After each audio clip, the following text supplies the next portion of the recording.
तरफ है तरफ इस बार बदलाव करेंगे। बदलाव होगा तुम्हारा, तुम्हारी गलतफहमी दूर हो जाएगी इंशाअल्लाह ताला। मैं अपने अवाम से कहना चाहता हूं, अपने डॉक्टर जितने बैठे हैं उनसे कहना चाहता हूं, सर आप लोगों की ताकत अगर इन बच्चों को मिल जाए तो इंशाअल्लाह ताला इनकी कामयाबी निश्चित है, कंफर्म है। आपका सपोर्ट बहुत जरूरी है। मैं शहर के तमाम उलमा कराम से मुखातिब हूं, मैं कहना चाहता हूं उलमा कराम से कि आप भी निकले, आप बताएं कि इनकी दोहरी पॉलिसी, ये कहते हैं कि टैलेंट जितेंद्र अवार्ड ने लाया, शमीम खान का इसमें रोल है। अरे तुम्हारा डीसीएम है, तुम्हारा डिप्टी सीएम है, तुम्हारा सीएम है, जाओ टैलेंट को तुम भगा दो गुमराह करवा से। शमीम खान क्या करेगा? न सत्ता है न सरकार है, एक आमदार है। कहते हो शमीम खान ने कहा था कि मेरी लाश से टोरेंट जाएगी, बड़ी जिम्मेदारी के साथ शमीम खान मुफ्ती साहब अभी भी कहता है हाँ मैंने कहा था, हाँ मैंने कहा था। अगर शमीम खान टोरेंट गुमराह में ना आए, टोरेंट आएगी तो हमारे लोगों को तकलीफ पहुंचेगी। अगर शमीम खान ये बात कहता है तो क्या गलत है? अगर गवर्नमेंट को शमीम खान डराने का काम करता है तो क्या गलत है? तुमने तो एक स्टेटमेंट नहीं दिए, तुम तो खामोश बैठे थे। यही शमीम खान भाई साहब जितेंद्र अवार्ड साहब के साथ मिलकर के जा करके हमने ऊर्जा मंत्री बावन कुले साहब के साथ मीटिंग किया, हमने नागपुर के सीढ़ियों के में बैठ करके आंदोलन किया, हमने जाकर के टोरेंट के गेट पे ताला मारा, भरी बारिश में आंदोलन किया, कलवा खारे गांव से लेकर के कलेक्टर ऑफिस तक हमने पैदल मार्च किया। लेकिन तुम्हारी सरकार ने टोरेंट को 21 साल के लाके बिठा दिया। तुम शर्म करो, तुमको शर्म की जरूरत है। ये शमीम खान तुमको कहना चाहता है, तुम मुझ पे इल्जाम मत लगाओ, तुम इल्जाम मत लगाओ जितेंद्र अवार्ड के ऊपर। ये तुम्हारी देन है, तुम्हारी सरकार की देन है। अगर तुम टोरेंट को भगा दो तो शमीम खान तुम्हारे साथ चलेगा, तुम्हारे डीसीएम साहब को हाथ पहना करके आएगा, उनका इस्तेमाल करके आएगा, तुम्हारे सीएम साहब को शॉर्ट पहना करके आएगा। लेकिन भगा दो टोरेंट को। खुद तो कुछ कर नहीं सकते, आए हो मुझ पे इल्जाम लगाने के लिए। तुम्हारे एक एक इल्जाम का जवाब दूंगा, हर मंच से दूंगा, हर कॉर्नर मीटिंग से दूंगा। और बहुत सारे चिट्ठे तुम्हारे जो खोलना बाकी है, वक्त आने पे सब खोलूंगा। तुमने कितनी निधि लिए हो? तुमने कितनी निधि लिए?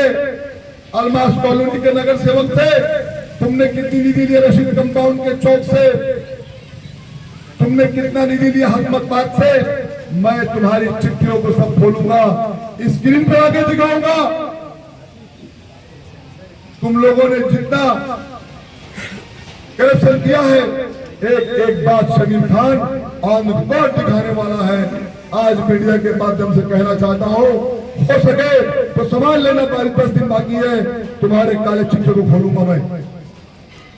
जितना तुम मेरे को झूठा, मेरे बारे में झूठी बात करोगे, हमारे बच्चों को मारने की कोशिश करोगे, मैं तुम्हारे काले चिट्ठे को खोलता रहूंगा, तुमको बेनकाब कर दूंगा मैं। और अगर तुम में है दम तो तुम भी करना मुझे बेनकाब। तुमको शमीम खान चैलेंज करता है। बातें करना तो हमको भी आता है, लेकिन अगर मैं एहतराम करता हूं तो मुझे सीधा मत समझना।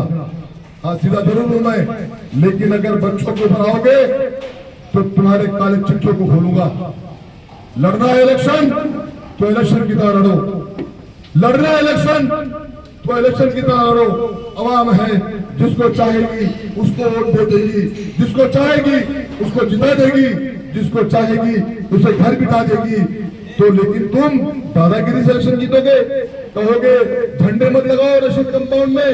अरे जुबेर भाई, जाओ झंडे लगाओ उधर, अगर झंडे लगाने के कोई आपको रोकता है तो उसके झंडे को काट के फेंक दो नीचे, झंडे उसको भी निकाल दो, बुलाओ, आप कंप्लेन करो आरओ के पास।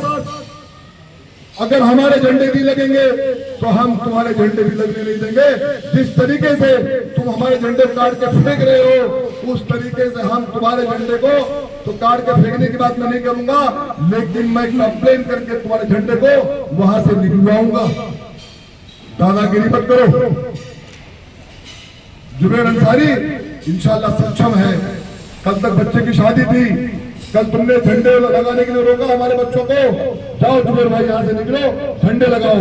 लाइव चालू है, मैं लाइव के माध्यम से कहता हूँ, जाओ तुम लोग तो झंडा लगाने के लिए। आज भी जुल्म की तुम्हारी इंतहा हो चुकी है, तुम्हारे जुल्म बढ़ चुके हैं, तुम्हारा जुल्म बर्दाश्त नहीं करेगा शमीम खान। क्या करोगे तुम? एक ही चीज बाकी है, मुझ पे हमला कराओगे, करवा देना। मैं डरता नहीं इन चीजों से। शायद हो सकता है मैं आज मीडिया के माध्यम से कहना चाहता हूं, ये लोग मुझ पे हमला करा सकते हैं, डर चुके हैं ये लोग, और मैंने लेटर दे दिया है। होशियार रहना, कोई भी ऐसी गलती मत करना, वरना नाम के साथ लेटर दे जाओ। घेरने वाला काम मत करो। इलेक्शन है, इलेक्शन की तरह लड़ो। 15 दिन का इलेक्शन है, इसके अंदर पर्सनल मत हो। बातें रिस्पेक्ट से करो, बातें एहतराम से करो, बातें इज्जत से करो। हमने हमेशा इज्जत दिया है, हमने हमेशा रिस्पेक्ट किया है। शमीम खान के मुंह से अब तक कोई ऐसा शब्द नहीं निकला है। जो आप लोगों ने गालियां दिया, गालियां, वो गालियों का जवाब 15 तारीख को ये जनता जरूर देगी। मैं ज्यादा कुछ न कहते हुए आए हुए अपने तमाम डॉक्टर्स का मैं शुक्रिया अदा करता हूं और ये कहना चाहता हूं कि सर आपके पास जो पेशेंट आए, आपके कॉन्टेक्ट जहां तक हो, सर आप प्लीज वहां तक लोगों को बताएं कि तुतारी का निशान, ये निशान जो तुतारी का निशान है, इस पे चारों बटन दबाएं और चारों बटन दबा करके इन चारों बच्चों को कामयाब करें और इनके जुल्म को खत्म करें। इनकी जुल्म की इंतहा खत्म हो चुकी है। इन्हें बता दें कि नहीं, गुंडागर्दी नहीं चलेगा, प्यार चलेगा, मोहब्बत चलेगा। इसके अलावा मुमरा कौसा में कुछ नहीं चलेगा।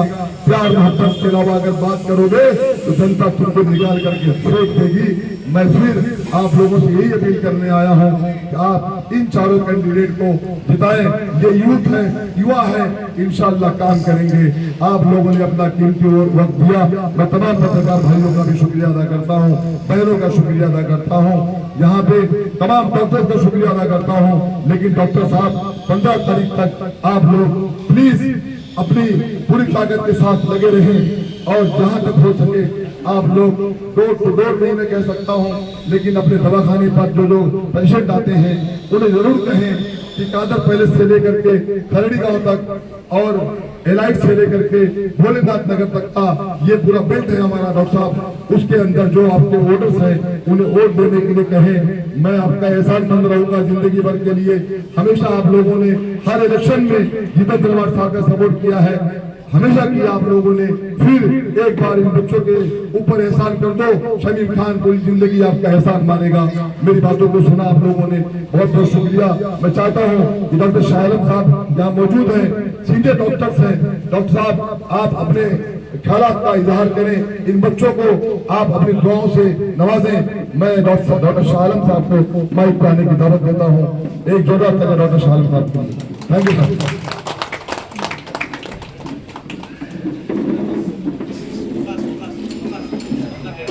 शुक्रिया समीम भाई ज़रा नवाजी के लिए। अभी आपने मुफ्ती साहब की बातें सुनी, समीम साहब ने मुकम्मल जानकारी तो दे ही दी है। अब उससे आगे तो या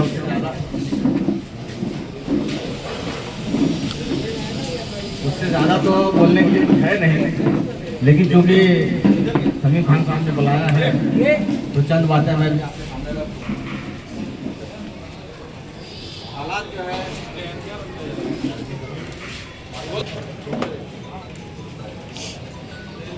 इलेक्शन कोई ये पहली बार नहीं हो रहा है।